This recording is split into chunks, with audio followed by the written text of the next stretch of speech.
سورہ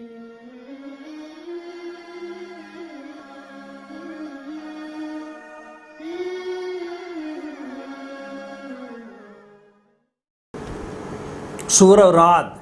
اگر آپ چاہتے ہیں کہ آپ کے دشمنوں پر، آپ کے حاسدوں پر، آپ کے مخالفوں پر آپ کا رعب بیٹھے، آپ کا دبدبا قائم ہو، آپ کی ان پر دھاک بیٹھے، وہ آپ سے ڈریں،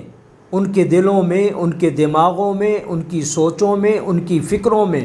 آپ کا خوف پیدا ہو جائے، تو اس کے لیے بہترین عمل، بہترین وظیفہ سورہ رعد کی تلاوت کرنا ہے۔ ایسے تمام دوست جن کی دشمنیاں ہیں، جن کی مخالفتیں ہیں، اور جن کو بلا وجہ حسد کا سامنا ہے، حاسدوں کا سامنا ہے، وہ سورہ رعد کو پڑھنا اپنا معمول بنا لیں۔ انشاءاللہ اس کی تلاوت کی برکت سے اللہ تعالیٰ آپ کا رعب، آپ کی دھاک اور آپ کا دبدبا آپ کے دشمنوں پر